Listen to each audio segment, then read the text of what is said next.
How's it going, everybody? It's John. I've seen this time and time again when customers are shopping for the software that either I've been designing or I've been shopping for software. And oftentimes you'll see customers compare your SaaS with another SaaS, and they'll be saying, A, either the price is lower, B, there's more features, right? Let's just stick to that as being the main argument. So I have a little example right here. We have SaaS company A, $25 a month per user, SaaS company B, $10 a month per user, features 10, and company B, 25.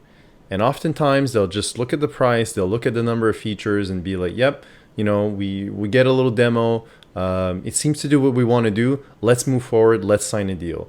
And this to me is absolutely nuts.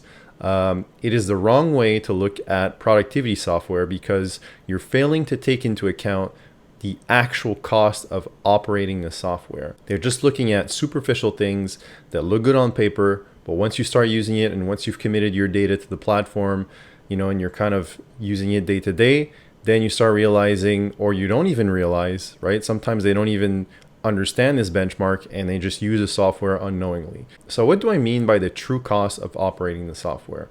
I'm talking about your employees using the software, using core features, things that they'll do daily, right? Not the features that they'll use once or twice a year, the features that they're going to use on a daily basis, which is what will make them better and faster at their job. And this is what you need to measure. You need to measure the time it takes for them to complete a task in one piece of software and all the other pieces of software that you're shopping, so you can understand what the true cost is, because you're paying these people to use the software. So let me show an example of something that I recently came across when I was shopping for an alternate project management software. But before jumping into that, I just want to highlight again what I was saying. You need to be looking at the cost of operation, the core features, and then only is the price and the secondary features important. And you'll see later that the price is not actually as important as you think. So in this example, I have Asana, and I've actually renamed the competitor company. I don't want to make any drama. In this case, my example was renaming tasks once they've been created. So I'm looking at the number of actions it takes in Asana. It takes me 1 action. In the competitor software, it took me 3. So what I did is I just benchmarked the time it took me to complete these things, and I did a sample set of 5 tasks. There's a great article by Nielsen and Norman that actually highlights, let's just say, user testing. The gains you get past 5 users are not that great. So you can limit your sample size to 5, and it'll give you a pretty good idea of what to expect. So as I jump back in here, the time it took me to complete this was 15 seconds for 5 tasks, which gives me 3 seconds per task. And in the competitor software, 45 seconds for 5 tasks, which gives me 9 seconds per task to rename a task. So let's put some numbers on this for the example. Again, these numbers are going to vary. This is not, a hardline truth.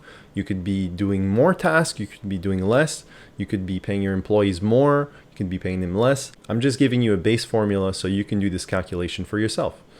So let's just say the project baseline is 100 tasks. There's 2 of them per week for a team of 5, which gives a total of 104 projects and a total of 10,400 tasks per year, both projects and tasks per year. Then I'm saying editing tasks as the project evolves is about 30% of the tasks, right? You go back, you change some stuff. Quick error here, I did 30%, it's actually 35%. That was my bad. So that gives me 3,640 tasks. And then the team baseline. I'm saying the average salary is 100,000. The average work week is 35 hours. So that gives me an hourly rate of $57.14. So let's get to crunching here. We had our 3,640 tasks, and I've converted the 3 seconds to decimal and the 9 seconds to decimal, which gives me 0.05 and 0.15. So I'm multiplying this by 3 seconds. It's giving me 182 minutes. I'm converting this to hours by dividing by 60. I'm multiplying the hourly salary by this result here, number of hours, and it gives me a cost per team member. So in this case, I'm saying this cost times 5 is the cost of operating this action within the software for the team that's using it. And this is only a sample set of 5. So if you have a team of 25, do this times 5. So renaming tasks in Asana, the actual projected cost of this is $865.65 a year, right? And then if I take this in the competitor software, again, same formulas, it's costing me $2,574.15 a year. So now you can start to understand that a software that's not designed for speed of execution is actually costing you much more money.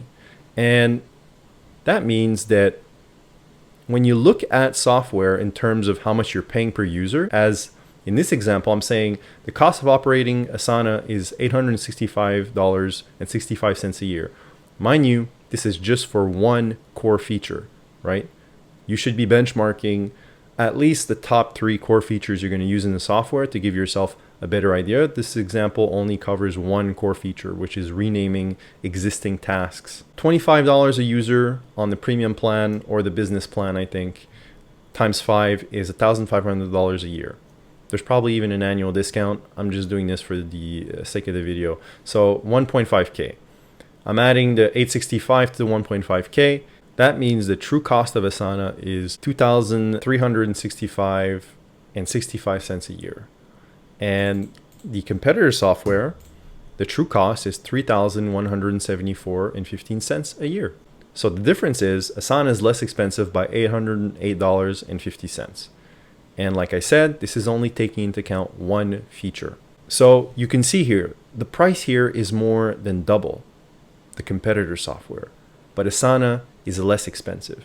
That's why shopping for software based on their advertised price and their features is absolutely the wrong way that you should be looking at this. You should be going through the software, benchmarking the core features that your team is going to be using on a day-to-day basis, and then doing this formula that I've showed you with the data that you have, the hourly cost or salary, your average project size. Again, these variables are all going to be different for every company. So to conclude, don't get lost by price and secondary feature, right? This is B and this is A in terms of priority. You should be looking at the core features that you're going to be using. You should be benchmarking their cost of operation, and then you can factor in the price and the secondary features. This here is not what you should be basing your decisions on, the cost per month and the number of features that they're offering. Because like I said, even if they have more features, but your employees are only going to be using that, or yourself, a couple times a year, it's not worth the value. And you should be looking at what you're going to be using the most in the software and then benchmarking it. And only by doing that are you going to take an educated decision on which software is the best for your company and the best return on investment. So that's it for this video. If you found this valuable, don't be shy to click that like button to give the YouTube algorithm a boost, and I'll catch you in the next one.